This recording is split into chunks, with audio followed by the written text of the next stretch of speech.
Next up, we have an interview with Hulk Hogan. Bushwhackers, who have Andre the Giant on their side. Andre's back. What are you doing in impression? Oh, man. Oh, yeah.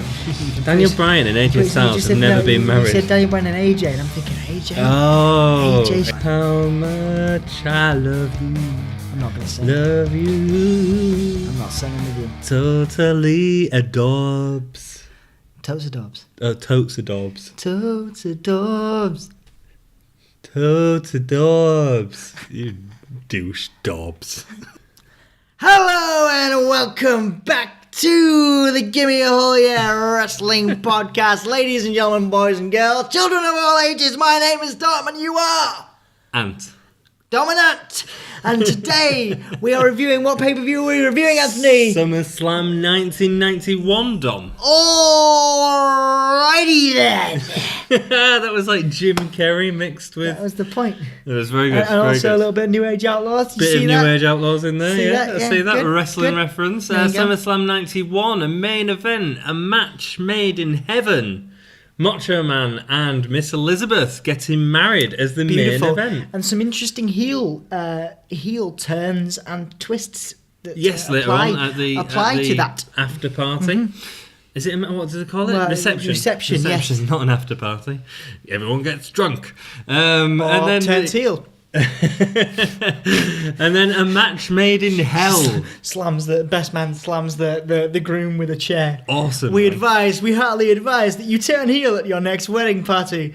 Do us a favour and representing Gimme a Hole Yeah with your brand new t-shirt. Smash your best man or your groom with a chair. Turn heel. Send the video and we'll a match made in hell was the next match on the card, which was Colonel Mustafa, General Adnan and Sergeant Slaughter versus Hulk and the Ultimate Warrior.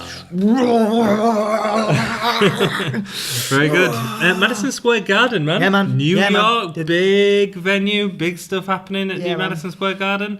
The commentators were Gorilla Monsoon, Roddy Piper, and He-Man. He-Man was there. He-Man was on commentary. And I have the power. And Skeletor was doing interviews in the back. Amazing. No, Papa. Did you see that like advert that was on, like, was it? I Yeah, can't remember what man, it's called. Money Supermarket or something like that. Yeah, man. Crazy, good stuff. Yeah, no, Skeletor wasn't really in the back. Papa Shango hadn't entered the WWF at this point. Not far off though. Not far off, man. They did a good job. These three, very good. Refreshing after the last. Yeah, there's one. The best bit about the last pay-per-view's commentary was Hacksaw Jim Duggan. No, they have some good back and forth, and there's one match where they completely break down and just start ripping the piss out of each other, which is great, man. Yeah, man. But we'll get into all that and more. If you are enjoying the podcast, please the podcast. Get your fish out, you know. Get your fish out for us.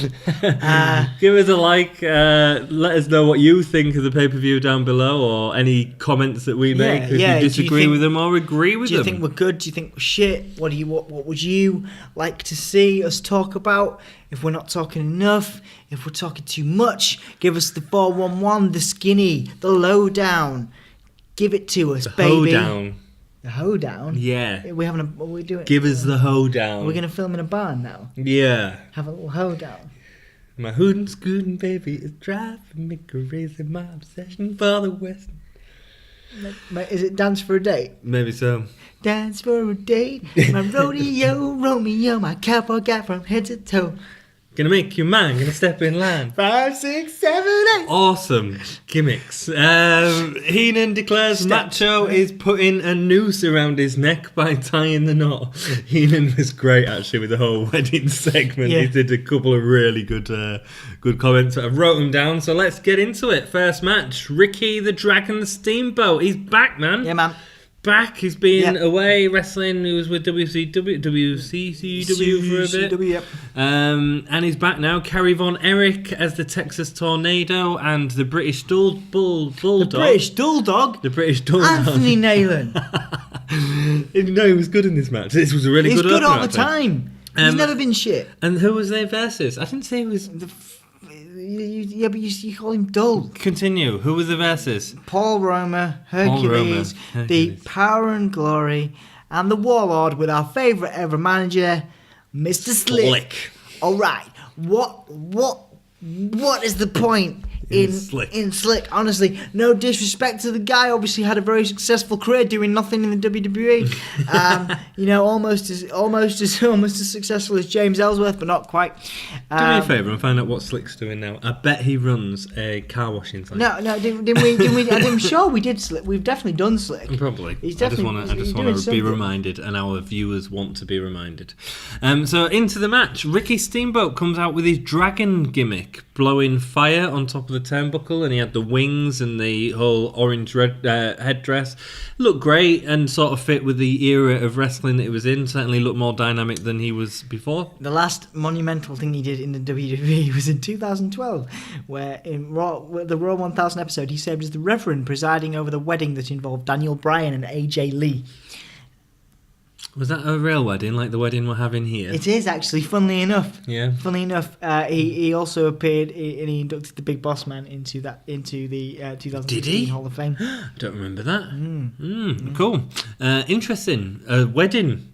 Yes. Was his last big appearance. And we're doing a pay-per-view with a wedding. We're doing a wedding. Me and you, Anthony, we're doing a wedding. We're getting married in the morning. Ding dong, the bells are... great to see Steamboat back, man. He was a talented guy. He was still talented. A lot of people come back and they're not as good. This guy was still just as good. This guy did not jump the shark. He was cracking. He was good. Jaws reference, in case anyone cares. I get the Jaws reference. You get the Jaws reference, but they might not. They get it. Unless we got some young fans, they might not get it. We've got some older fans. Whatever, thanks. Anyway. I think we're going to need a bigger boat. So Texas Tornado gets into the ring and the crowd pop at this point. Texas Tornado is very much over. I think we need a tugboat. Is that the right thing? No, that's Texas Tornado, not tugboat, you idiot. No, I was doing. Why was he doing tugboat? You did the. Oh, because of the thing. Oh, go on then. Boat, and then I forgot. And I did. It was like a truck thing. It was because I'd moved on from the joke. Yeah, but I'm still not moving on. I've not moved on yet. Damn it. Go on then. What does tugboat do? I don't know, because I did a truck thing. Okay, cool. Carry on. So Texas Tornado gets into the ring and he's very over. Bulldog and Warlord eventually go at it with some really nice slams from Bulldog again. We're seeing this feud carrying on. To this, yeah. Yeah, it was good in the ring though tonight. Really good work. Nice snap suplex from Paul Roma onto Steamboat. I'm not normally that impressed with Paul Roma, but he did a really good job of that. Hercules also does a really nice overhead slam on Steamboat. Great height. Steamboat was a much love smaller Hercules. Guy. Yeah. Still love him. I don't. Steamboat gets absolutely dominated in the ring, actually, but that's fine. He sells it great. He's what I would like for Ziggler to be. He's just that damn good. Yeah. And he got the kudos for it, where Ziggler doesn't. You're saying that Ziggler's not very good now? Wait. No, I'm saying he's not perceived as being very good. By people like you who just don't get the zig man. You don't understand it. I don't get the zigzag. You don't get the zig man and you don't get the zigzag. Do you know Zig and Zag used to be two puppets that was on Big Breakfast? I know who Zig and Zag are. Is that the Big who Breakfast Dolph Ziggler's gimmick is based on? No. Okay. No. Dolph Ziggler's gimmick is based on like Billy Gunn and Shawn Michaels together. Yeah. So nothing new. Well, Dolph Ziggler is still better. He's not better than Shawn Michaels. No, I'm not saying he's better than Shawn Michaels. He's equal. Is he better than Billy Gunn? Yes, he's better than Billy Gunn. Okay. He's equal to Shawn Michaels. Excellent. He's not equal. Given the potential, if we do that as a dream match, on 2K18, I will super kick you and I will beat you. Can somebody please, in the comments, just let Dom know who was the better wrestler, Shawn Michaels or Dolph Ziggler, or were they anywhere near equal or anything? Or close. Can we try to put this one to bed? Very close. You'll never put it to bed. I'm gonna. Are you gonna support it? Honestly, forever? I will super kick your face off 2K18 with Dolph Ziggler. Look forward to that. Yeah. Steamboat's getting dominated in the ring with all teams doing big power moves onto him, building up to a hot tag with the Texas Tornado comes in very quickly, gets out very quickly, gets Bulldog back in, who gets a running power slam on Paul Roma. Looks great. Love it. Steamboat does a high crossbody on Paul Roma for the win. I was surprised to give the pin to Steamboat, actually, after the way that he Love was that crossbody, though. And also that power slam. Nobody has ever made a running power slam look as good except for Braun Strowman. Good lad. It's not a great move. Bulldog made it look it was badass. It can look awful. Strowman makes it look badass. Everybody else... Especially when he's cradling Kurt Angle. That was great. Everybody else made it look shit. Wait, what? It was in TLC. He was against Kurt Angle, and he was like babying him. He pulled Kurt Angle at the ring, and it looked like he was like treating him with cotton wool, and then he sort of wrapped him in his arms like a baby, and then threw him through a table. But it was all done so like, nice. I don't want to hurt you. Oh, it was Braun. No, that should be Braun. It was a really nice opening match. Everyone got a chance to shine in this. Great work. We move straight into an interview with Mr. Perfect, who says Bret Hart is excellent, but not perfect. We see his new manager, the coach, who was like a competitive wrestling coach. Like old school, Yeah, it didn't really work. I suppose Perfect was a tactician. Yeah. And, so I guess that's the right person to put it with, but the gimmick, he'd blow a whistle occasionally. I mean, you've actually seen similar gimmicks show up, and it's always kind of... It's nothing entertaining. Do you know what I mean? That kind of standard coach thing just doesn't really work. And this whole feud, man, like just perfect, just excellent. Both things collide. This is the closest thing we've seen to especially in the last couple of pay-per-views that we've watched. Closest thing to a 5-star match that we've got. This and the Rockers. Just good year for wrestling, really, actually. Really exceptional stuff. Yeah. Bret Hart is, coming into his own, and just the start of the Hitman era, the start of the excellence. Pay-per-view as a singles excellence of execution. Really well done. So this is the Intercontinental Championship match, Bret Hart versus Mr. Perfect. Did you know that Perfect fought this match with an injured back? I can imagine he was a tough cookie. He went off for 15 months after this pay-per-view. He was really badly hurt, and what a hell of a show to put on with an injured back like that. You couldn't tell in the ring. It was only reading afterwards that I noticed. Stu and Helen Hart are in attendance. Stu and Helen Hart are going to start playing a bigger part in our pay-per-view. Stu Hart being a trainer in the Hart family dungeon, known to train many wrestlers. Yeah, obviously father to Owen and Brett. And others. And others, yes. And others, of course, yes. We'll all start quite planning. Quite a few Harts. Yeah. He was working. Yes, his seed was excellent. It was executed excellently. The excellence of execution. The excellence of jizzing. Anyway, little kid gets the sunglasses. The excellence of coming. Good one, man. Like it. A little kid gets the sunglasses, so we see that gimmick. Did you know that when Bret Hart was in Hull, my friend and he's still got them, got the Bret Hart glasses? I didn't get them from Bret. Oh no, he got them from Bret. I cried that I didn't get them from Bret actually. Oh, did you? But that's a nice story. Do you still cry? That's a nice story. Yeah, man. I remember it. I was so sensitive about it. Bless him. So your mum went and bought you some... My dad. Your dad said, he's crying, I'll buy him this Yeah. pretend pair. Yeah, and I have those still. Do you still have them? But they're not- Do you wear them? No, I haven't worn them. No. So I bring them There was like really bad material. Plastic crap, yeah. God, they must have been... How much money do you reckon they made of Bret Hart sunglasses? But you got the sunglasses. That's nice, you got the shades. That's good. Yeah, man, he's got the shades. Bret Hart shades. Two great technicians in the ring for this match. And we have a lot of fast action. I know you are. I know, but I was talking over it wet, and then you moaned, and now it's just messed up.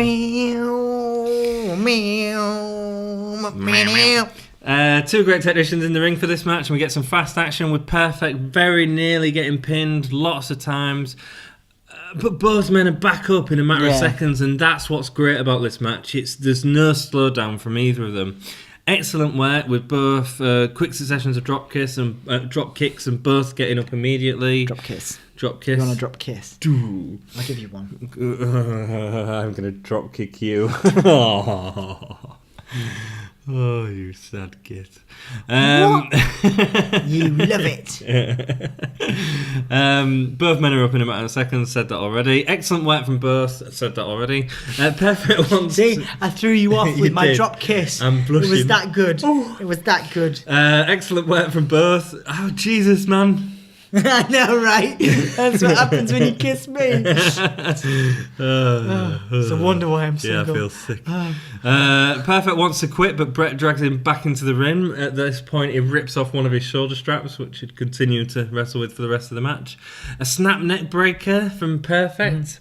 Perfectly delivered. Yeah, man. Great, man. Yeah, man. There was one stopping moment in the match, and it was when there was both on top of the turnbuckle. And this is being picky. Sometimes when you've got a great match like this, and there is something in it that's a bit of a botch, you notice it. Yeah. So there was both on top of the turnbuckle. Brett comes off while he was half getting caught up in the ropes, and then sort of fell back. And then Perfect, I don't think the spot had gone as it was, so he just sort of stood up there and just went, and just dropped onto Brett, which was quite funny. But it was the fall out of nowhere instead of the RKO out of nowhere. Perfect gets Brett into a sleeper hold, which he gets out of. Brett runs the ropes into Perfect, who drops him into a crucifix position. Really nice. And he can't pin Brett, whatever he does. That's it. And getting frustrated. Yeah. He goes for the Perfect Plex. Again, great finisher. And Brett kicks out. Heenan shouting. No one kicks out of the Perfect Plex. No one. It was a protected finisher. Yeah. I know that there has been one or two. I think Brutus might have done it. Yes, but, Brutus did, because you freaked out. Yeah, I freaked out. Didn't enjoy that at all. No. Gorilla says Suplex City coming as Brett starts doing multiple suplexes and atomic drops. Wow. A very early call for Suplex I wonder City. if they did that. I wonder if that was on purpose. It was probably used more than just this once, but it's just ironic. It's just interesting hearing a phrase like that called out in it, and like, I associate that not with Bret Hart. Although now that's a dream match. Bret Hart and Lesnar. No, it's not. What do you mean it's not? No, it's not. Bret can't get the pin. Why isn't it? Because I'm not a fan of Brock, and I'm not a massive Bret Hart fan. I think he was good in this match. I think he was slightly overrated. Get back to work. Who was better, Bret Hart or Dolph Ziggler? As a performance, Dolph Ziggler. Yeah, right. Interesting. Who was better, Bret Hart or Shawn Michaels? Michaels. Okay. Still a fan of Bret. I'm still a massive fan of Bret. But you're still a massive fan of Ziggler. I am still. He's the hardest working, best all-round athlete, aside from Shelton Benjamin, on the WWE roster today. Bret can't get the pin, even though he is dominating. The crowd really get into it at this point. Can't get the pin. I beat Bret Hart's Dolph Ziggler. Very good. Anyway. Sorry. Bret starts focusing at this point on damaging the legs for the sharpshooter. Mm-hmm. He counters a leg drop into a sharpshooter, which Perfect instantly submits to.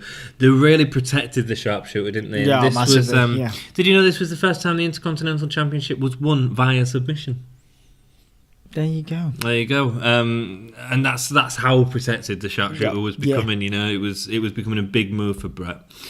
Bret goes to celebrate with his mum and dad, which was a nice moment. Beautiful moment. Again, bringing that sort of Bret had done some good work, and he was at his prime probably at this point. It's a beautiful moment there. Was he at his prime? Or was I think it was a year or two later. It was a few, maybe 2 or 3 years later. Yeah. Maybe not 2 or 3. 94, 5, 6 years. No, I don't know. Maybe. Yeah, Anyhow, we'll let you know. Yes. Because we'll be watching them all. Advert for Hulk Hogan, a real American story on pay-per-view. So this is when WWF had started making pay-per-views, making documentaries as a pay-per-view event. Interesting.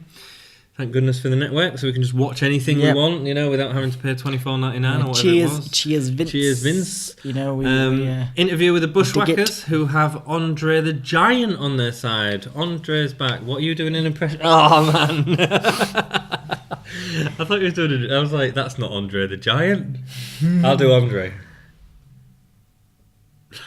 He was really ill at this time, wasn't he? He was, you know, he come out in a crotch. Crotch. He came out with a crutch. Andre's crotch is bigger than you. Like, you know what I mean? Like, dude, I'm bigger than you. Andre's crutch. Andre's crotch is bigger than you, yeah, right, and you're bigger than me. That's fine. Yeah. Andre's crotch engulfed you. So we have an interview with the Bushwhackers who have Andre the Giant on their side. Andre, which is odd, but cool. Yeah, I've already said that. You're putting me well off in this one. The Bushwhackers with Andre versus the Natural Disasters. So the Natural Disasters are formed after Tugboat, boop boop, / Shockmaster Shack, the potential Iraqi sympathiser. I am the Shockmaster. Has joined because he turned on Hulk after Hulk. Well, he attacked him in the Royal Rumble, so he completely deserved it. Roddy Piper says that's living proof Chernobyl happened about the natural disasters. I thought that was a funny line. Yeah. Whoa. Let's compare two wrestlers to nuclear power plant exploding. Yeah. Close to the bone there, Piper. Good one, Pipes. Pipe down now. Bushwhackers come out licking everyone. Andre doesn't lick anyone. It's a shame, really. It is. I would have quite enjoyed seeing Andre. Yeah. But he looks like he's enjoying being back, and the crowd like anytime with the Bushwhackers. Anytime with the Bushwhackers is fun. Yeah. Bushwhackers put the Heenan hat on. We would be the Bush. If we were going to be actual wrestlers, we would be the Bushwhackers. You know that, don't you? Like you couldn't get away with being Savage. I couldn't get away with being Hogan or Steamboat. We would be the Bushwhackers. We are the real life. We're the real life Bushwhackers. We are the real life Bushwhackers. Whacking all the bush. It's funny because you look more like Virgil. So what? Virgil? Yeah. There's a few substantial differences between myself and Virgil. I have bigger muscles. Oh, right. No, you don't. I do. Virgil was stacked, man. Shut that shit up. Hey, that's actually quite impressive. I see a little lump there, like a chicken nugget. It's alright, man. I've been told about how little your lumps are. Hey, my lovely lady lumps. So Bushwhackers put the hat on Heenan. Heenan says that if he was a bushwhacker, he would commit suicide. Heenan was on fire tonight, man. He really was. Butch gets all the comedy moves in, including a battering ram. They do some Irish whips to get the natural disasters to collide. That happened a lot with natural disaster matches. It was more about getting them to attack each other. Typhoon and the Earthquake then dominate in the ring. Battering ram sends the natural disasters out of the ring, and we see a near confrontation between Andre and Earthquake. But then Earthquake gets in the ring. He gets a teabag, which reaches 10 on the Richter scale. Yes, indeed. So he does his teabag move, and then the natural disasters go for Andre afterwards, having an argument with old Andre. But the Legion of Doom come in, protecting. So we're setting up a Legion of Doom natural disasters. I mean, the match it was the Bushwhackers, it was a comedy match. It wasn't that funny, it was just meh. Yeah. I wish the natural disasters had a proper feud with someone real at this point. I think they sort of needed it. Yeah. But we're getting Legion of Doom with them, so that should be more interesting. This was also the last time we'd ever see Andre on a pay-per-view. Yes, very sad. No more appearances, yes, very sad. Bobby Heenan wants a meeting with the Hulk to discuss the real world champion. His name is never mentioned, but there was under talks at the time to get Ric Flair into the WWF, so it was all a reference to getting a Hulk and Ric Flair match, which never happened in the WWF, which is sad. A lot of people said it should have happened at WrestleMania 8 instead of Sid Vicious and Hulk Hogan, but I really enjoyed the the Savage and Ric Flair match that we get instead. Anyway, so we get a video of Mocha doing his hotline recordings. At the time, the hotline was being advertised heavily, and it was where you could call up a premium rate number and talk to the wrestlers. It wasn't talking to the wrestlers, though, was it? It was just pre-recorded sort of thing. Just a way of them making more money than, we've already give you $24.99. The problem came with a hotline. I think it was was it 94 Royal Rumble where Brett and Lex Luger won? Yeah. And people could find out the result like the week later by calling the hotline. That's cheap, man. Yeah. Don't use it for stuff like that. There was also one where Bret Hart was supposedly injured, and there was call the hotline to find out how he's doing. Yeah. It's like, no, man, you don't. That's not right. You tell the audience that. Don't make them pay more for that. I'm paying enough for this crap, you know. Business, honestly. Business. A video catch-up of Virgil and DiBiase. So obviously they've been installed in a feud now that we've covered during the last few pay-per-views. An interview with DiBiase. He's going to leave Virgil in the gutter. Sherry is now with DiBiase after the WrestleMania match and leaving Savage. Nice little movement there from sensational Sherry. Yeah, a nice switch to go from Savage to DiBiase. Perfect, actually, at the time. And then her move then from DiBiase to Michaels was great as well. Perfect introduction to Michaels. As a solo competitor. Yes. Ted DiBiase with Sherry versus Virgil. Roddy says he kissed Sherry once and nearly fell in. The commentary team were really funny tonight. They made the pay-per-view, man. They made the pay-per-view really good. Virgil attacks DiBiase very early on. It looks like he's been working on his technique a lot more since WrestleMania. Yeah. These two probably had a lot of house shows and were building up to this did a lot of work match together. And they know each other very well. Yeah. I think it worked. DiBiase throws Virgil into the steel steps. That's a move that starts to get overused. We talked about this, yeah. We talked about it in the last episode not being used, and now it's been used all the time. It comes in, doesn't it, last episode? Yeah. Virgil looks on the losing end of this match now, and he gets him in the ring for multiple moves, sort of DiBiase in control, but still Virgil doing a lot better at selling at this point. And Virgil takes him a lot better as well, looks more comfortable in being uncomfortable. Yeah.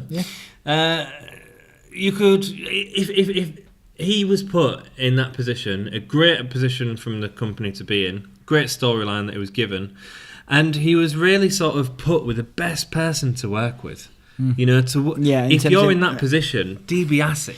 Yeah, man. Wow. Yeah, what a seller. What a seller. And who better to learn from at the time in the WWF. Just incredible, really. Great work. Shame Virgil didn't do much more after this. Yes. Greatest moment. We applaud you, Virgil. This is Virgil's greatest moment. And that's fun. Yeah. It could even be DiBiase's biggest moment, I think. Biggest in terms of storyline. Yeah, I like that. It's a nice one. Certainly not his best match, but that's because he worked with some better... I like that call. It's nice call, yeah. I think so. Virgil eventually slaps the $1 Million Dream on DiBiase. Sherry comes in and hits Virgil with a handbag. The ref calls for the bell. The commentary team at this point state that it's wrong. It's wrong as Virgil's worked for this, and the DQ finish will not work in favour of Virgil, and he should get his comeuppance. And the referee at this point orders Sherry to the dressing room, and then the match continues. A good little build-up to this, that was man. Really cool. Really nice. That was really cool. Wasn't expecting that. I think when these types of calls are used sparingly, it really works. I think the problem is, at what point do you say that it has to be? Yeah, that's it. That's it. You know. You've got to do it well. Like it was done really well with the Rock and CM Punk when they he was disqualified, and then because the Shield came in, and it's got to be a really big match feel. It's got to be a big match. And I think it was for the $1 Million Championship, and people wanted Virgil to they wanted to see a result, perfect a resolution. Something like that. And thank God we don't see it all the time. Overused. DiBiase Irish whips Virgil into the ref. Roddy is behind Virgil as DiBiase and Piper have an exchange, building up to a feud there. Or potential feud. I don't know if they ever did. They've had one for a while. It is a feud, and there's a lot of backstage animosity between them. The equivalent of a Twitter war these days. A lot of bad mouthing and stuff outside of the ring, that kind of stuff. Yeah, cool. So DiBiase takes off a turnbuckle pad at this point, but Virgil reverses him as he's going to slam his head, and he gets to slam his head into the turnbuckle a couple of times, which was nice. And at this point, Virgil gets the bloody pin, keeping DiBiase looking strong by having an illegal move that takes him out, getting a moment for Virgil, which is really good. And Piper and Heenan in this match is one of the best examples of commentary. They were brilliant. They really brought out the face, the heel. And the build-up to it was made so much better because of them two guys. So great work from everyone. Really good match. I'm really proud of Virgil there as well. Oh. What was that? I don't know. Interview with a Mountie with New York correctional officers. I quite like this. A video package of him attacking the boss man with his cattle prod in the ring. With really bad electric shock sound effects put on the top of it. Like... I just don't. I don't dig the Mountie. No, I think this was hilarious. Actually, I was laughing all the way through it. I think this pay-per-view is great, man. You should go back and watch it. Yeah. Tells the officers that when he wins the match, he wants the cops to take him to the jailhouse. A bossman interview and says the Mountie is going to be the one spending a long, hard night in jail. So we have a jail match, which is the Mountie with Jimmy Hart versus the Bossman. Stipulation in this match is the loser is going to jail. Yep. Hang on. Yep. Well, wrestling. Oh, wrestling. Oh, of course, yeah, wrestling.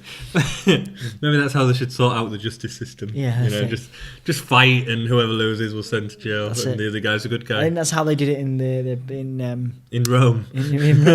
Yeah. So Bossman takes the lead early on. Jimmy Hart's word of encouragements have no effect aside from eventually distracting the Bossman, which leads to Mountie pushing him into the steel steps. Again, steel steps. Gets a little slow at this point. It feels like a slow-mo match at points. They weren't the best two to pair up for, Bossman could excitement. be speedy, but Bossman again was very slow at this point in his career. I don't know. He was good at one point. He had a few positive moments, but they weren't the best. It wasn't the best pairing. I understand why they did it. US versus all that kind of thing. US versus Canada. US versus Canada. US pride. It's still a thing. Yeah. Well. The US wants pride over everybody else, but and Canada's the bad guy. I should really watch this. I'm going to spend a bunch of time in the US next year. Donald Trump sees this. I'm probably not getting in the country. Nice. I'm sending this to Donald Trump. There you go. Hall of Fame. Please let me in the country, Donald. Donald. Oh, I've definitely put it now. So there was a Bossman slam at this point. Mountie barely kicks out. He also gets his cattle prod at one point. Mountie delivered a really nice pile drive to Bossman. Bossman comes out of it with his head shaking. I love when people do that. They do that. It's like really good. It's like, and the legs shake and everything as well. It's brilliant. Yeah. Bossman eventually gets a pin, and Mountie's escorted out by police. In terms of the match, I don't think it's the best match. Yeah. Mountie's made to look strong. Quite a lot of points in it. It's difficult to make a guy like the Mountie look strong. It's a rouge, man. A gimmick. The gimmick is my problem. Yeah, I get what you're saying. No, the gimmick is my problem. The performer is not my problem. The gimmick is my problem. Mm-hmm. Like with Red Rooster. Yes. Okay. Yeah, it wasn't a great match. No. But the whole thing that followed afterwards was actually really good, really funny. Yeah. Had me laughing out loud, which is entertainment. That's entertainment. Not sure how this is the justice system works in real life. We see Mountie put into the paddy wagon. Mm-hmm. Paddy wagon, as Gorilla calls it. I've never heard it as a paddy wagon. It's a paddy wagon. I thought paddy wagon took you to insane asylum. As in, it was a padded wagon. You know what, you're right. Yeah. I think you might be right. Yeah. So he's driven off. Fun stipulation. Like I said, not a very good match, but fun stipulation. Then we get a series of interviews. Lots of interviews. So let's bash through a Mean Gene interview with DiBiase. He's infuriated with the referee's decision to continue the match. Fair enough. Good. I can tell that heel. Yep. He's not digging it. Interview with Brett. The greatest day for the Hitman, Mr. Perfect, just wasn't good enough. Feel good moment for Bret Hart there. Lovely. Beautiful. An interview with the Natural Disasters. They're going to get the Legion of Doom for sticking their nose into the match. Yeah. Cool, building up to that feud. Big Boss Man. What type of bird can't fly? What type of bird can't fly, Dom? A jailbird. That was his joke, and I liked it. Bossman promised he was the law and order in WWF, and now he has proved it. Macho Man interview next, getting ready for his big moment, but still talking on the phone on the hotline. Yeah. So if you want to talk to him before his talk to Macho, big day. Yeah, special moment there. Must have been really special. He was busy on the phone. We see the correctional department vehicle or paddy wagon. Mm-hmm. That's a proper name, isn't it? A correctional department vehicle. Not a paddy wagon. Arrived to put the Mountie in the Slammer Jammer, as Gorilla says. I like that. The Slammer Jammer. The Slammer Jammer, baby. Interview with Jimmy Hart and the Nasty Boys. Legion of Doom and Jack Tunney have been working together, but in the ring, it's just them versus us, and they are going down. So we're getting the Nasty Boys versus Legion of Doom later on, which is a match of two classic teams. Yes. Mountie gets his mugshot taken. There's little vignettes to this, and it was all clearly filmed earlier on in the day, but they're actually really funny. Class. Getting his mugshot taken. Can you imagine if they took a photo of Lonely Virgil? They'd have to pay him $80 for that. Yeah, that's it. Yeah. You know, he used to. You know, they fell out. $1 Million Man and Virgil. They fell out in real life, IRL, because Virgil used to sell his services to people in terms of conventions and stuff. Yeah. Oh, he sneaks into photos. Because no. He used to say, I'll be there with the $1 Million Man. He'd say, I'll be there with Ted DiBiase. Right. And he'd show up on his own. And DiBiase had no idea. Yeah. And so Lonely Virgil. Yeah. So basically, Virgil was making a ton of money off DiBiase. I don't know about a ton of money. Never that busy. But he was making probably more money back when he was saying to people that DiBiase was going to be. Yeah. He was building up hype. Maybe collecting DiBiase's fee. That kind of thing. I get what you're saying. Yeah. Where was I up to? Sorry, I distracted you. Right, we were talking about the mugshot for the Mountie. Yeah, it was good, man. So then Legion of Doom have taken it upon themselves to even the odds with the Natural Disasters and Andre. Felt a little like this was a bigger feud than the Nasty Boys feud. That was my problem with this. It felt like the Nasty Boys didn't really matter because they were moving on to the Natural Disasters already. I would have preferred it if they'd had the Nasty Boys match first with Legion of Doom, and then the Earthquake Bushwhackers later on, and then have them interfere. I think. Assuming it would have been nicer to build on the card, I think. Yeah, as opposed to having a promo halfway through where you're not talking about the team that you're fighting, you're talking about the next team that you're going to fight after them. Yeah. Back to the Mountie, he's taking fingerprints, which was funny. Interview with Slaughter, Mustafa and Adnan. Hulk and the Warrior will be outnumbered. The ultimate puke and the immortal slime, Hulk Hogan. That was, he had to see what, he wasn't great at a lot of things, but Slaughter was good at a promo. He was different at a promo. He was good at a heel promo. I liked it. And they have a surprise for the match as well. I think what the surprise was. I don't think there was a surprise. And then we have a Sid Justice interview. He's special guest referee for the main event. Yes. Footage is shown of him talking to Slaughter's team earlier on in the day. Justice defends himself that he never agreed to anything and that justice will be served. I thought there was quite... At this time, there was a lot of this justice thing in the WWF. So you've got Big Boss Man, you've got... the Mountie. Yeah, quite a lot. Yeah. I think they were really pulling on those kind of figures because again, it's about an authority, law and order. Law and order, yeah. Interesting. Next up, we have a no disqualification tag team match. Quite an interesting stipulation on this one for the tag team belt, was it? Yeah. Nasty Boys versus LOD.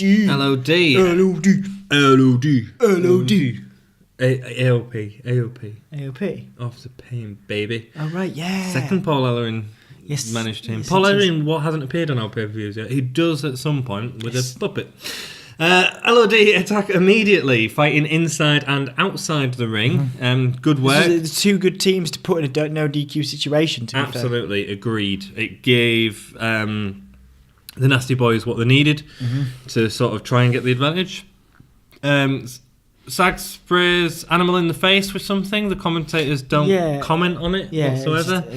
Due to Heenan had fumbled his words when he was saying LOD, and the three of them were just laughing about it, I think, most of the way through this match. But it was fun, it's good sort of back and forth between them all. Nice bants. Absolutely. And you could tell that Roddy and Gorilla were just taking the piss out of him because he'd fumbled a bit. Yeah. And you could see him just going, shut up. It was good fun, man.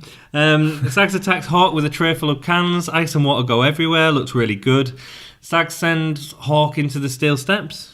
Where's that? We haven't seen that before. Not tonight. Yeah, if you're gonna do it, like just use it sparingly, you know. Yeah. Make it a big deal. Exactly. I think it should be a big deal. Nowadays, I think it's used in that context. I think it is. Yeah, I agree with you. Yeah, people use it as a badass, way to take you out. You could be taken out. You could be injured and off. Yeah. Like off for weeks or months. Or stuff like the Bailey and Sasha, the way they used it, where she like caught her hand in the thing and then kicked it and stuff. That was great, man. At the Brooklyn 2, was it? Yeah, that's it. Yeah, it was great. Class. Was it Brooklyn 2 or Brooklyn 1?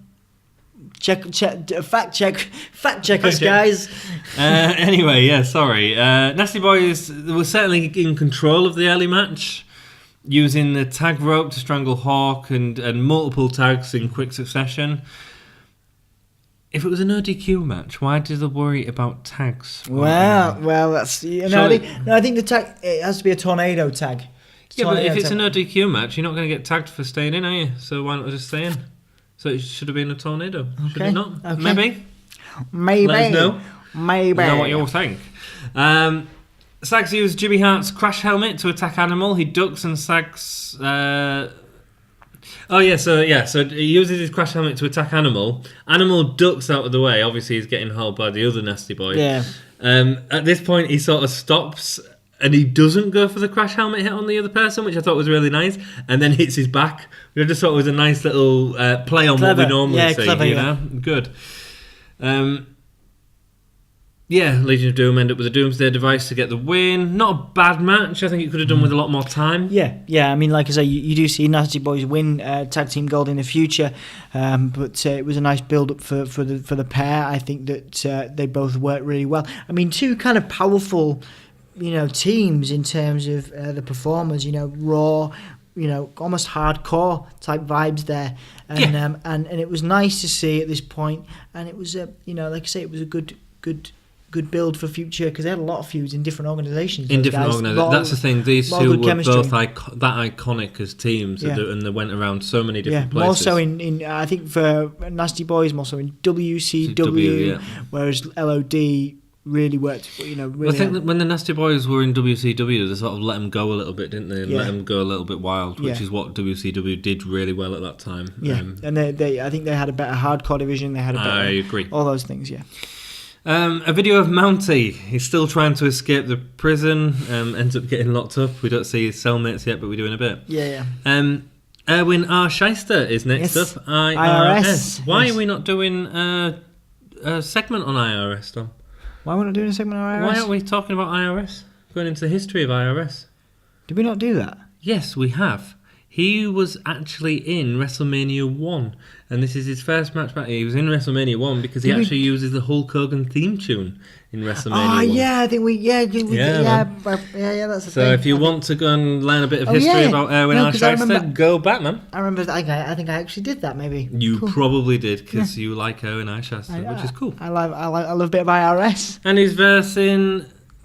Face Greg Valentine, because that's how you get a guy over. That's how you get a heel over. Yeah, that's a thing now. IRS has a microphone, tells the audience when it comes to paying taxes, everyone has become a bunch of crybabies. Did you, when you was a kid watching it, like, when I saw IRS, I was like, I didn't really get the gimmick, because I didn't really get what taxes were. Yeah, same. Is that why it didn't work as well as it could have done? Oh, it could have worked really well. I think he didn't. He to be fair though, he played a similar gimmick in WCW, and it didn't really work there either. Like, you know what I mean? Like, I just don't. I think it was a bad gimmick. Kids. He was a popular heel. Was I just a daft kid, or no, kids aren't aware of that? Kids aren't aware of that. And also, he was he just looked like a. He looked like a school. I could understand why he was a heel, because he looked like a school teacher. He looked like I have no problem with being a heel. I just think his gimmick was slightly wrong. Yeah, it was odd. It was not a gimmick. I get. It's one of those gimmicks to this day. I can understand ridiculous gimmicks. I don't necessarily have to agree with them, but I can understand why you would put a guy in a turkey suit. Because it would entertain kids. I could understand to this day why you'd have, the great Khali be a ladies' man, because it's kind of ridiculous. It's ridiculous. But the tax man, IRS, that's not ridiculous. That's not funny. It's a bit of nothing, isn't it? Yeah, it's really? It's a bit. And I think even when he was in a tag team with the $1 Million Man. Yeah. like I get that it's all about money and so I get it, but I just don't think the whole tax thing was. No, it wasn't a solid gimmick, and they could have done. He was a great performer. I don't know what gimmick you could have given him though that would work with that. I mean, if you've got to have a money gimmick, because you've got the Repo Man coming up, so it's probably a better gimmick than the Repo Man. Yeah, and I think the reason the Repo Man looked like a flipping tool. I think the reason the IRS worked so well was because of Barry Wasunder. Doing it was such great. a good job. He was all that wrestler. family. Remember all the family? Obviously Wyatt's Bray Wyatt and Bo. They're all good on the mic. Yeah, like even Bo Dallas is good on the mic, man. It was, especially in NXT. No, yeah, absolutely. He's just never of, been given a chance, really. Yeah. I'm still waiting for the pairing with his brother. I'm still waiting for that. I think they'll be gone before we see that. Potentially. So, IRS has a microphone. Saudi said that. Commentators say Jake and the Undertaker have been spotted in the garden. Mm-hmm. We don't see them in this pay-per-view. It turns out that there was at the wedding reception later on, and something happens, but we'll talk about that when we get to it. So stick with us, and if you haven't already, hit that like button and write a comment about how Dom's had a bogey on the side of his face for 3 minutes, and he's not. No, I'm joking. Why would I notice? I don't know. So yeah, this match was a bit of a slow match. Greg the Hammer Valentine, Dick, IRS. I mean, slow match. A lot of rest holds as well. Yeah. No need for Greg Valentine, man. Nah. I think there was a nice bit where there was a nice bit of storytelling. He worked okay as a heel in a tag team, but yeah. There was a nice bit of storytelling when he was trying to damage the leg to get the figure of 4 locked on. IRS gets to the ropes though quite easily when he does get it locked on. Gorilla. Again, love the commentators in this in this pay-per-view. Yep. Says his post-collateral lateral ligaments must be in pain now. Yes. And then Heenan says his leg hurt. He says he hurt his legs. Keep it simple for the humanoids. I mean, it's perfect. He used that quite a lot. Perfect. Yeah. That's like an awesome example of sort of. He used the humanoid thing quite a lot in WCW. It was really Gorilla saying collateral lateral ligaments. Yeah, brilliant. Great, brilliant. Great chemistry. Hammer goes for the figure of 4 leg lock again, but it's rolled up and he gets the pin. IRS, that is. Bit of a nothing match really there. Yeah, not really. Again, place on the card, poor placing on the card. Obviously a rest match, like you said before. I understand why it's there. I just think it's, maybe it could have been a bit lower down. Yeah. But yeah, not great. No. Next up, the problem is, right, we say it's a rest match.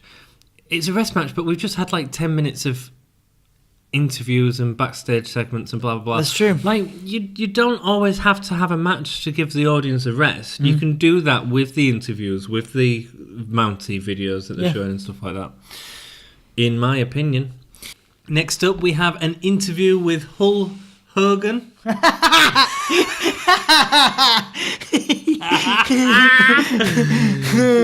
Hulk Hogan. That's actually quite good. I like that. Yeah. Hulk Hogan. I don't know what's wrong with me tonight, man. I'm just messing up completely. An interview with Hulk Hogan and the Ultimate Warrior. Ultimate Warrior. Basically, they were trying to do the mega powers again with these two, weren't they? They were. Because they'd had great success with that story with Macho Man. It didn't work out very well for them for numbers of reasons. Partly because Warrior didn't stay with the company very long. Hogan wants to feel the rush like he did when he beat Slaughter for the title. So that's his reason for wanting to beat the living crap out of Slaughter again. Right. Ultimate Warrior says that they won't come by tank or by air, but come together side by side. Remember that, Dom. Remember that they'd come together side by side. Get that image in your head. Come together. Side by side. Come together. Right now, over me. What's that song about? Like two people jizzing on some dude? Maybe. Is that? Do you think? I mean, it's a very famous song. It's the Beatles, isn't it? Like, yeah. No, I think it's like. It's also there's a Come wicked. Together with Me. There's also a wicked kind of cover by Junkie XL and somebody else. Aerosmith. Aerosmith do a good cover. Junkie XL did a cover. It's on the new Justice League soundtrack, and it's Boss. Awesome. Legit boss. Ultimate Warrior says that they'll come together side by side. They have the momentum, and this match is important. What you gonna do when the Hulkster and the Ultimate Warrior destroy you? That was a good promo. Dunno, mate. Dunno, mate. Oh. Be alright. So we have the main event, which is General Adnan, Sergeant Slaughter, and Colonel Mustafa, who is a returning Iron Sheik, versus Ultimate Warrior and Hulk Hogan. Hulk Hogan. Hulkamania. Hulkamania. We should start. I want a t-shirt. Yeah, we need to do that. That's the next one. We'll do a yellow t-shirt. Let us know if you want that. Yeah. Cool, man. So, as a special guest referee in this match is Sid Justice. Sid Justice. Tell us a bit about Sid Justice. Indeed. Well, Sid Judy, in 1987, he began his wrestling career. He was introduced to the wrestling industry. Stop looking at my notes. I need to surprise you. I'm going to surprise you. I can't see it. I ain't got my glasses on. Look away. All right, fine. Surprising you. I'm surprising you. He joined the industry after a chance encounter with Randy Savage and his brother Lanny Poffo in Continental Championship Wrestling. Ooh, yeah.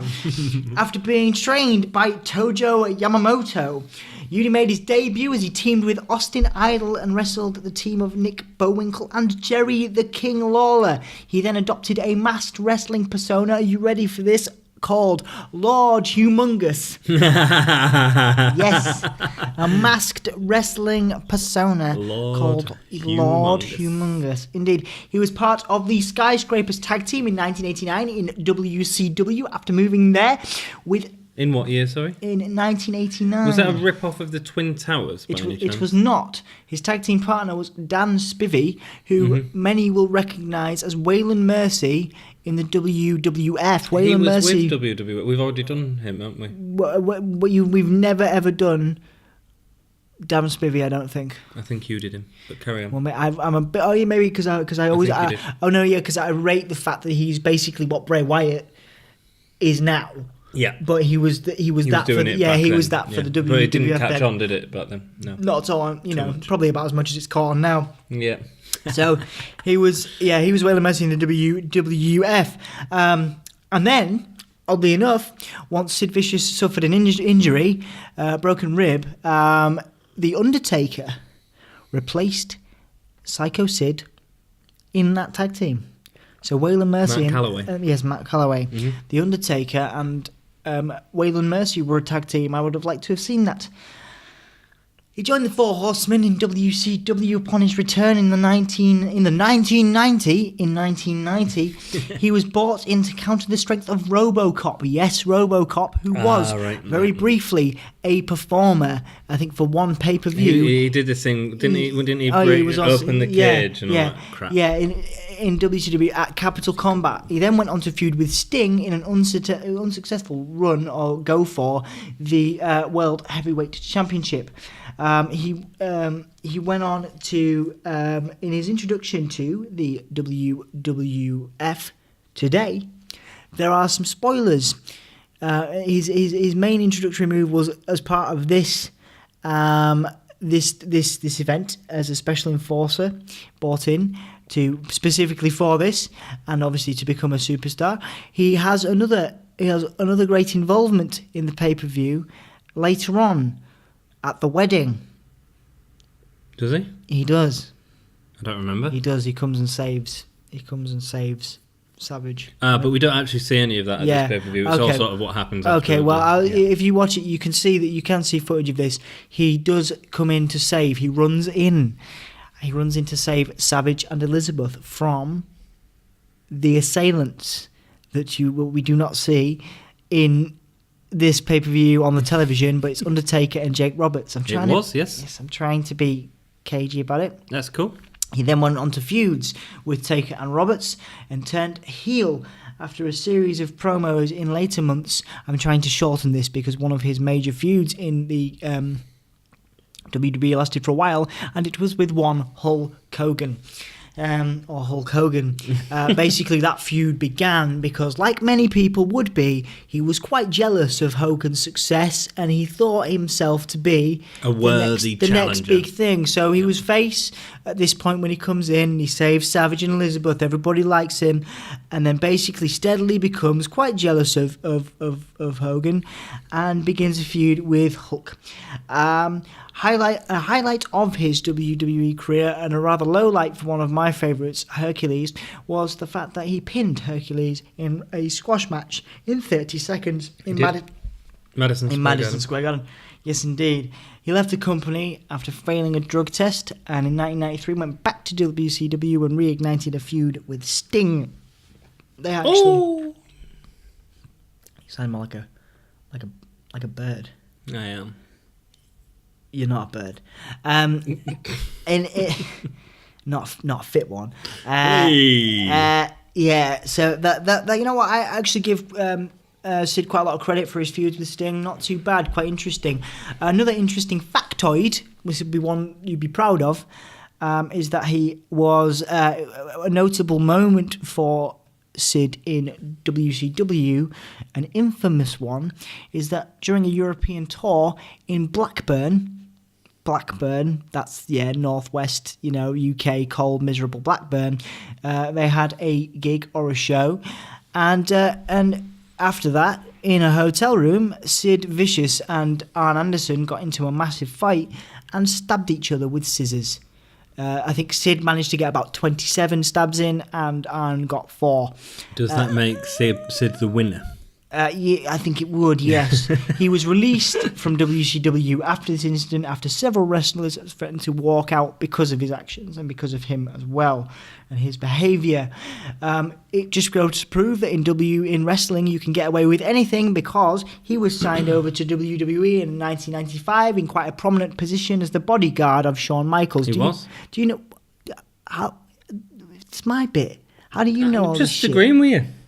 You're just agreeing with me? Yeah, no, I have watched the 95 stuff where he comes in. Yeah, man, yeah. Because Kevin Nash was the first Creepy. bodyguard, wasn't he? Yeah. So they had a feud, Diesel and Michaels, and then Sid comes in as the new bodyguard, and then basically similar kind of thing happens where Shawn gets fed up of Sid and gets fed up of him messing up when they're trying to, when he's trying to win matches, he's not doing the right job. Sid basically tells Michaels where to get off, power bombs him, and then Diesel comes in and saves Michaels, turning both Diesel and Michaels' face and Sid heel. Basically after that, around that time, he then joined the $1 Million Corporation, of course. That's the $1 Million Man, Ted DiBiase's mega faction, which was pretty boss at the time, featuring one of my favourite wrestlers, the newly heel turned 1-2-3 Kid, or Sean Waltman, or X-Pac, however you prefer. They had a brief tag team run together, feuding with the Kid's former best friend Razor Ramon and one Marty Jannetty. Yes, indeed. That was actually a good series of matches. He then sustained a shoulder injury. Usually, as soon as Sid gets injured, you might guess, he tends to leave the company. As soon as you mention Sid and injury, all I can think of is his leg snapping in half. Yes, indeed. Well, we're going to get to that. Ooh. He would not return to the wrestling industry and to the WWE until just under a year later in 1996, where he started facing Vader. Obviously, Big Van Vader, or quite a famous. I believe he's still with us. He's been suffering from Vader's still. Yeah, he's been suffering from very ill health recently. Mick Foley was actually trying to get him in the WWE Hall of Fame last year because of his ill health, and knowing that he's not going to be with us much longer, unfortunately. Yeah, very unfortunately. He was a big player in WCW, and he did pretty well for himself in WWE as well.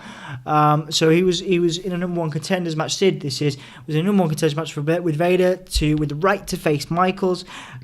He then beat Vader for the right to face Michaels, feuded with Shawn Michaels for a while, and then actually beat Michaels for the World Heavyweight Championship before losing it to Bret the Hitman Hart. He would later feud with The Undertaker and lose his second championship, which he won again he beat Bret Hart to win the second title, and then lost it to The Undertaker and had a feud with The Undertaker. Once he lost the championship, he left and went over to ECW in 1999, but left that due to money problems. He had some feuds with like the standard bearers of ECW rather, and did okay. Dudley Boys were in there. He was feuding with them for a while. But yeah, kind of left before that run could really kick off. He returned to WCW later that year, beating Chris Benoit. We're allowed to say Chris Benoit's name.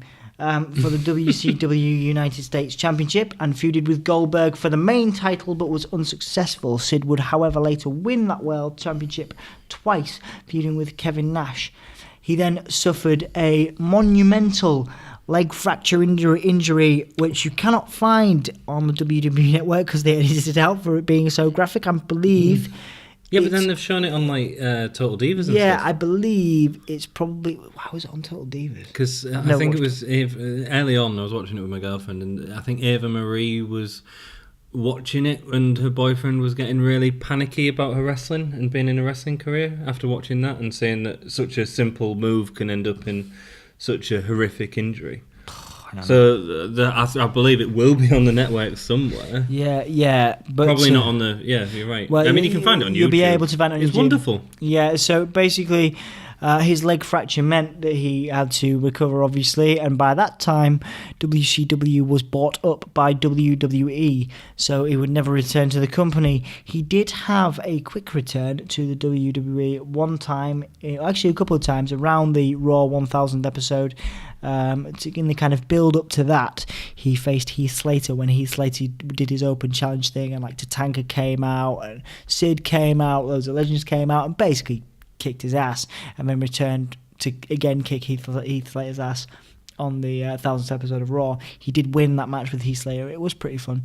He actually wrestled for one night only in his retirement match in 2017 in August for Ottawa Championship Wrestling. So now officially retired as of August this year is Sid Vicious. You can relive some of his greatest moments on YouTube. He was even infamously part of the Shockmaster segment that we're loving at the minute. That we love at the minute. So yeah, big respect to Sid, and that's my bit for Sid Vicious. Awesome, thank you very much. Interesting. Go on. Psycho Sid. Sid Justice. I never actually mentioned Psycho Sid was how he was known. In the WWE later on. Sid Justice. In the 1995 kind of return. Well, it was Psycho Sid. I think was more of a heel persona. So yeah. So the match itself then. So General Adnan, Sergeant Slaughter, Colonel Mustafa, Ultimate Warrior, and Hulk Hogan. After the promo of them walking down together and all that, the Warrior and Hogan have separate entrances.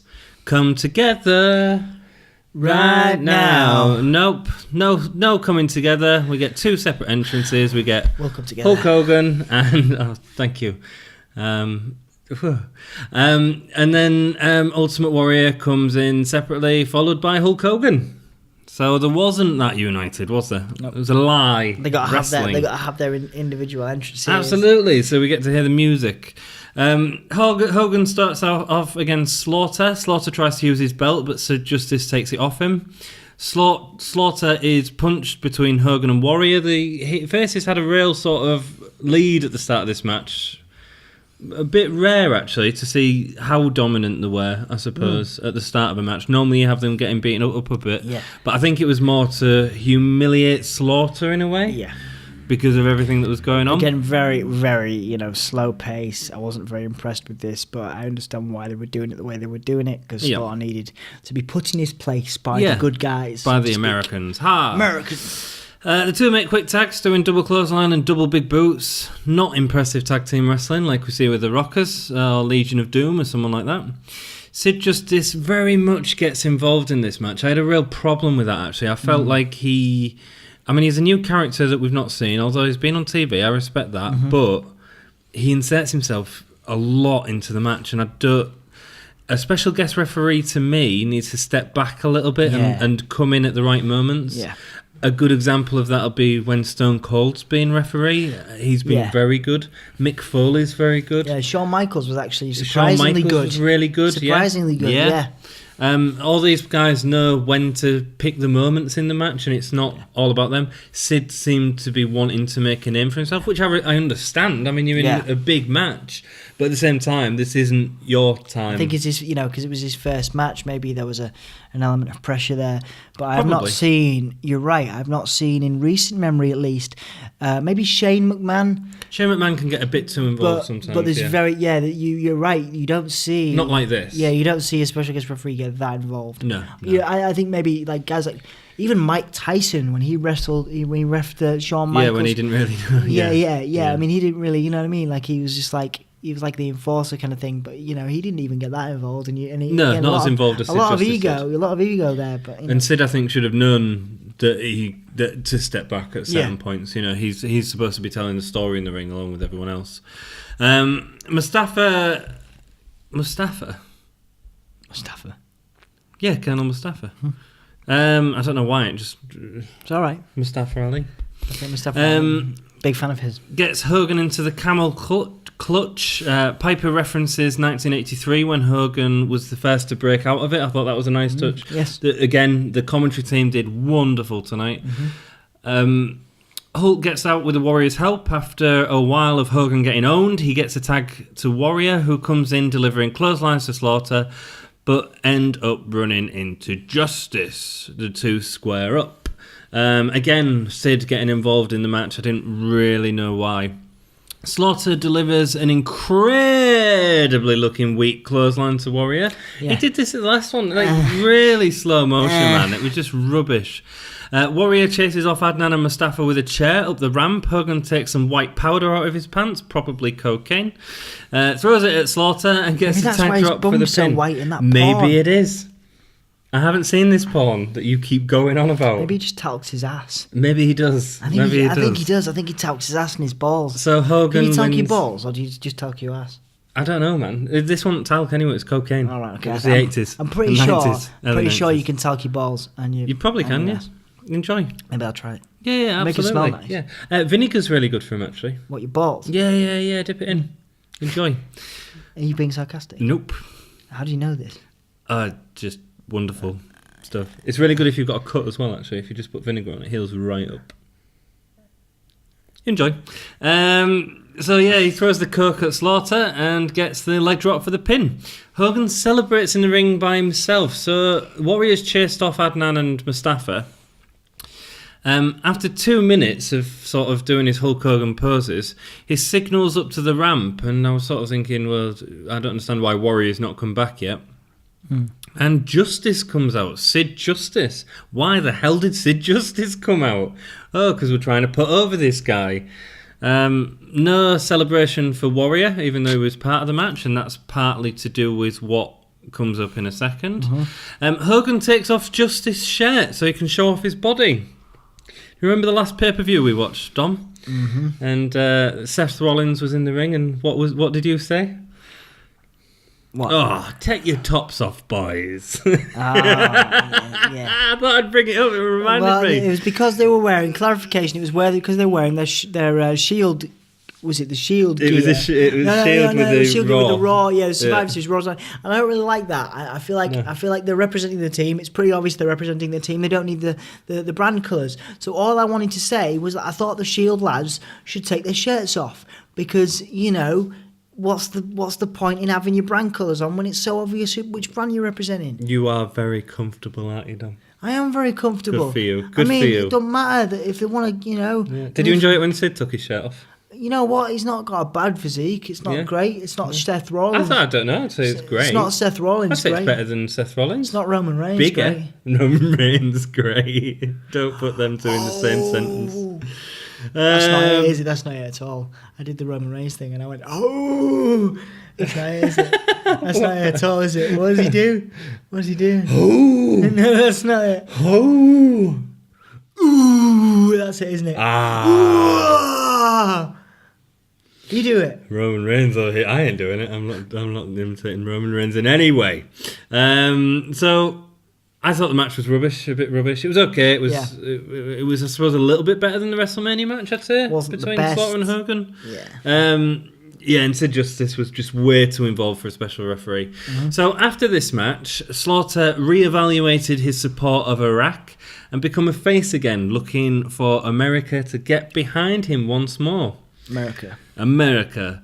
Due to a court case in 1993 and the payroll being submitted as evidence to prove Warrior and Hogan was on the same pay as each other. This was when Warrior was suing Vince McMahon, saying that he was paying him too much and him too little and all this garbage. Warrior, he shouldn't have been paid as much as Hogan, should he? Yeah, no, I don't think so. I mean, yeah, anyway. Well, you can see on for this pay-per-view what the wrestlers were paid, which is quite a rarity in the WWF. It is. Do you want to hear some facts? Go on then. Hulk Hogan, Macho Man Randy Savage and Warrior were all paid £75,000 for this pay-per-view. Wow. That's the top earners. Wow. Savage was paid £75,000 to kiss his wife. Oh, yeah. Oh, yeah. Oh, yeah. Slaughter and who else got £50,000 Go on then. from this card? Sid? Elizabeth. What? Yeah, man. No. Elizabeth got Elizabeth got £50,000.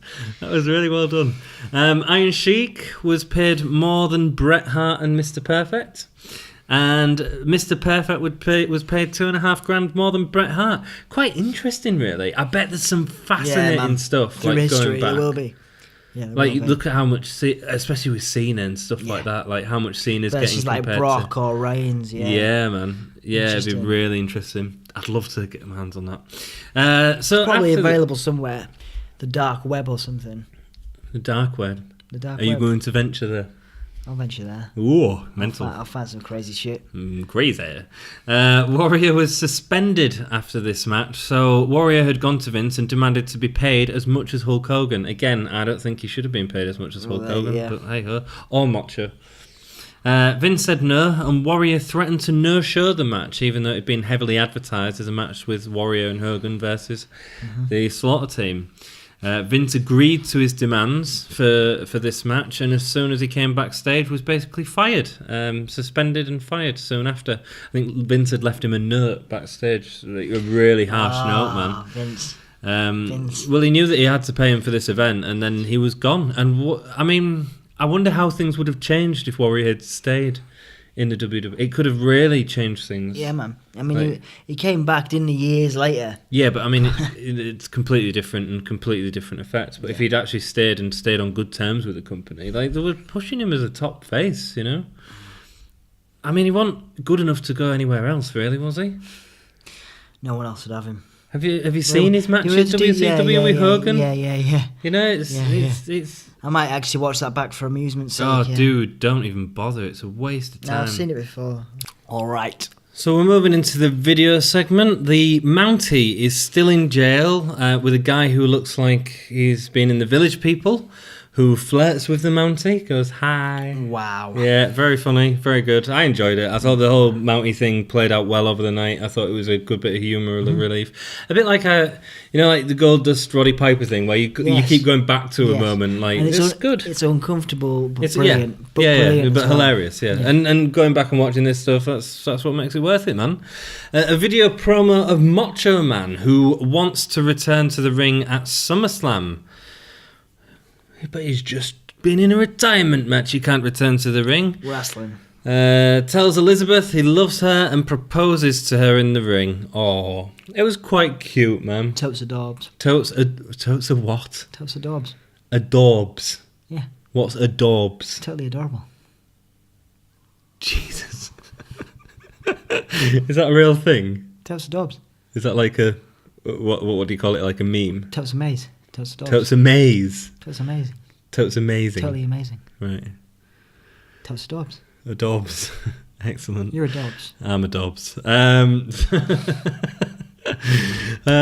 It was a lot more romantic than Nikki Bella and John Cena proposing in the ring. You know, it actually felt like a nice moment. I know it wasn't genuine. It felt genuine. It Whereas felt really Cena's genuine, just felt forced. It felt absolutely forced. Yeah. And most other, AJ and Daniel Bryan, as we've mentioned. What, as a couple? What? Yeah, didn't they get married? In the ring? Together? They had a wedding, didn't they? What, Daniel Bryan and AJ? AJ Lee. AJ. I was like, AJ Styles. Did I say AJ Lee? Oh, Styles. No, I must have got confused. Daniel Bryan and AJ Styles have never been married. You said Daniel Bryan and AJ, and I'm thinking AJ. Oh, AJ Styles. Styles. With Slick as the yeah. It was around the Raw 1000 thing. Right. And yes, Slick came back. And was that genuine? That was What Cave. about Billy Gunn and the other dude got married? I know it was Billy Gunn and Chuck Palumbo, Billy and Chuck. Yeah, weddings in the WWF. Yeah. That was bad, man. That was really bad. I really hate that segment. Why? The whole we're gay. Oh, I didn't realise that we was getting married because we are gay. We're not gay. Yeah. It's awful, man. It's absolutely diabolical. Then there's a tribute video to Elizabeth and Macho Man. An awful love song plays. Early 90s love song. So bad. How much I love you. I'm not going to sing. Love you. I'm not singing with you. Totally adorbs. Totes a Dobbs. Totes adorbs. Totes a Dobbs. Totes adorbs. You douche dobs. Why can't you just say adorable? Adorbs. Like, can't you just say like, oh, I love you, or like, you're awesome. I love you, but you totes adorbs. Totes. A tote is something that you wear on your back. A tote bag. What the kids say. All right, well, you carry on being an 18-year-old little girl with your emoticons. At least I look young and healthy. As opposed to me, who looks old and haggard. Haggard. And like Hacksaw Jim Duggan. Hey. I'm kidding. I know you are. I know you've upset me. It's a dog. You are a bit of a fucking hipster though. Hipster. In your little man bun. I don't even know what a hipster is, man. That's what you are, mate. That's what you are. You work in the theatre, you've got a beard, and you... I work in the theatre. And you've got a podcast, and you've got a fucking man bun and a beard. And that makes me a hipster. And you're hairy. That makes you a hipster. You are a hipster. Just really lazy, man. That's all. So yeah, the love song plays. They have some great shots of him, and it really builds up the relationships. No shots of him being abusive to her during the heel run. Nope. We didn't see that, did we? Forget that. The hospital scene where he attacked Wrestling. They've taken off the ring ropes at this point and built a platform with flowers on the edge of the stage. I think I saw a little bit of water on the stage. I think they've got some mini fountains on the. Oh, there you go. In the ring. Spare no expense for the macho wedding. No, so the wedding match. Macho's in the ring. Mm-hmm. It must have come out to Pomp and Circumstance, I can't remember. Yeah. The wedding match starts playing as Elizabeth comes down the aisles, walks past Patterson, who was taking it all very seriously, dressed up in his nines, and yes, so there's me girl getting married. Love a good bit of Pat Patterson. 50 grand in the pocket for this. This is cool, man. We're in the wrong business, mate. Heenan says, look at Savage standing there in the gallows. Again, on fire. Yeah. Idiots. Yeah, there's the whole sort of wedding ceremony, the blah, blah, blah, do you take, whatever. Macho Man says, oh, yeah. And the crowd go mental. Elizabeth says, oh, yes, yeah, cool. Oh, yeah. Roddy proclaims, so far they've got all the right answers. We're saying, it's not too bad. The crowd get excited for the kiss. Balloons fall from the ceiling. Confetti goes off. The whole crowd are on their feet. You know, this could have been... This was the main event of the pay-per-view, right? Yes. And it could have been awful, but actually, it's all right. Yeah, it's all right. It's not the worst wedding in WWE history. It's better than a lot of the main events that we've seen. Like, really? You know? Really entertaining, actually. It was entertaining. Good story. Emosh. Totes emosh. All right, totes emosh. Totally emotional. Great adorbs. What do I say? Great adorbs. What do I say? I adorbs. What was it you were saying? It doesn't work. Adorbs. You don't say it doesn't work. I adorbs doesn't work. Why? I adore. Adorable is adorbs. Adorbs. Okay. You're adorbs. Yes, that works. You're adorbs. Yeah. I've never thought of you like this, but now I think you're a Dorbs. Thanks. I am. I think of a Dorbs as a small creature that's slimy and... A dog? What's a Dorb. dog? It's like a fantasy creature that I've just made up. So after the wedding... so during the wedding, actually, the Undertaker comes out and tombstones Elizabeth. That'd be really good, wouldn't it, if that had happened? Yeah, that'd be amazing. that'd be my booking. That would be one of the top 10 greatest moments. Yeah, the Undertaker just comes in, and boom, or like a DDT. Yeah, DDT Savage and take a tombstone. Why? What's more devastating, the tombstone or the DDT? Tombstone. Yeah. So you've got to give the tombstone to Elizabeth. Yeah. Just imagine a little body. Yeah. Boom, breaking. Man, we're gonna have some problems with you. Can't just say Elizabeth's body's gonna break. She's pretty tough. Well, she could probably kill the Undertaker. Okay, I didn't see many examples of that, but fair enough. I thought she was very. You just sounded like you would enjoy Elizabeth taking a tombstone and watching her little. I would love seeing Elizabeth take a tombstone and breaking in half.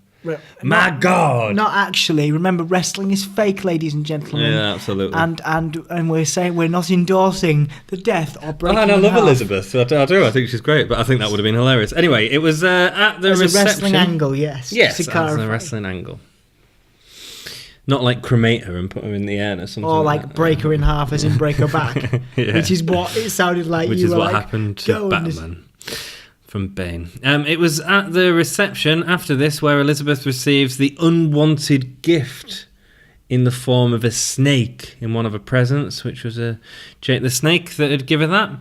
And like you say, it was Undertaker as well backstage, interrupted the party, and a feud started on from there because of Ultimate Warrior leaving. Vince McMahon had sort of told Savage that he can't go on commentary, he needs to get back in the ring. And unfortunately, I don't think it was what Savage wanted at the time, but Vince got his way, because if not, Motra would be out of a job completely.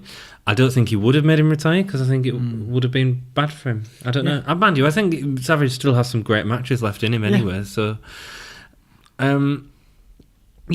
great pay-per-view. Really enjoy this pay-per-view. I think it's got some good stories, some good fun, some silliness in the ring, and some wonderful matches like the Perfect and Bret Hart. It's a great mix of wrestling and entertainment, and a great example of how that works.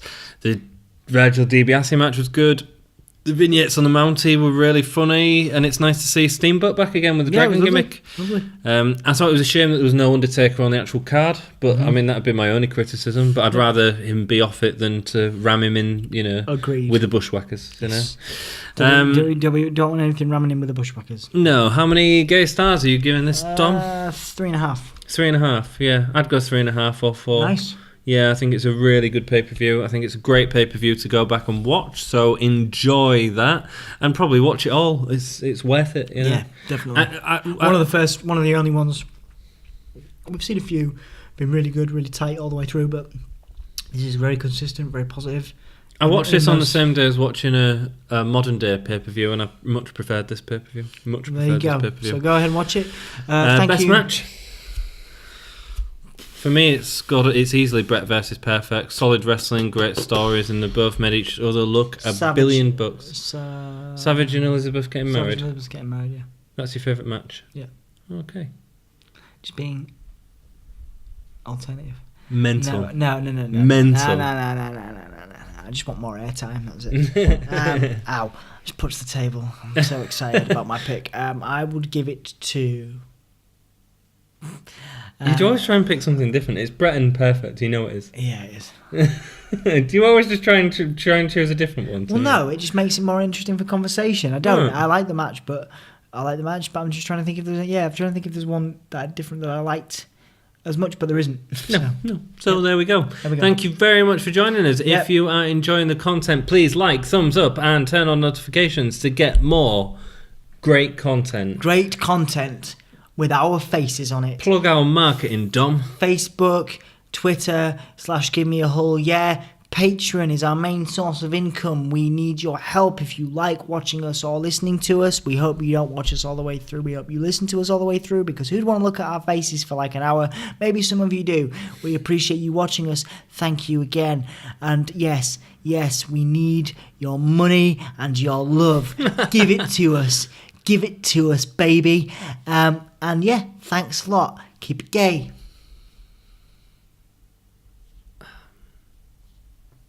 That's what I do. All that. I don't know what I'm doing. You're okay. This is the first time I've done it today. That's okay. That's good. Totes of dogs. That's peace.